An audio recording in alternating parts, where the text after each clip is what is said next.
ඔන්න අපි දැන් ස්ට්‍රෝන් ටී එකක් තමයි හදන්නේ. හරිද?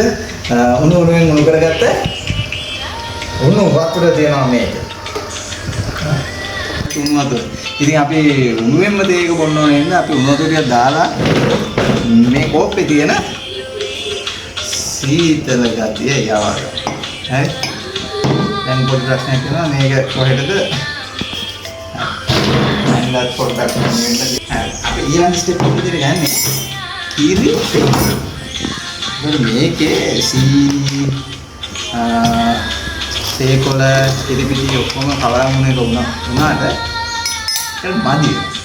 ඉතින් අපි මේකේ සීනි හැඳි මේකට එකක් දානවා. ඒක වයිට් එක මේකට එකමාරක් දානවා. මොකද මම මේ සීනි තියෙනවා. නෑ. නේද? වයිෆ් කෙනෙක්ගේ සීනි තියෙනවා මගේ ඇඟේ සීනි නෑ. හරි. වයිෆ්ට අඩු සැලකිලි. වයිෆ්ට දානවා හැන්දි 4. මට දානවා 1 2 දෙකමාරයි හලලත් එක්ක 3යි.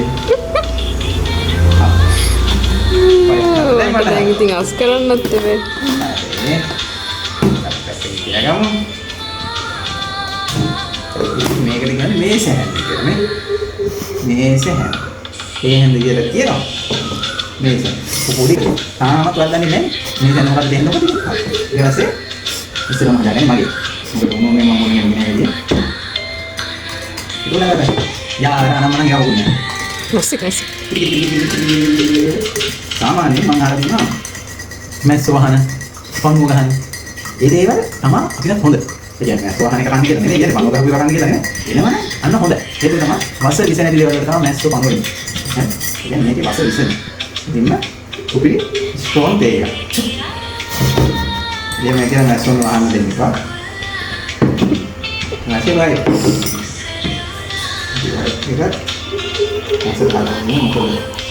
මම දැන් මොකද පංගු දෙනවා. සද්දෙත් එක්ක එන අන්න හදාගත්තා. පස බලන්නේ මම කොල් වේවා මොකද? මේක තමයි රස. නෑ දෙකක් පිළිගන්නවා. ඒක මම මේක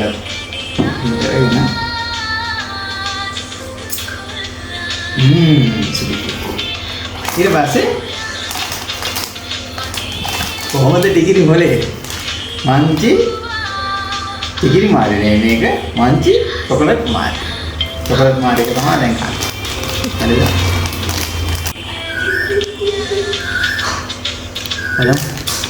බයි මොකක්ද කියන්නේ? නේ? හරි. වව් මල්ලන් ඉන්නේ මට ඒක. හරි නේද?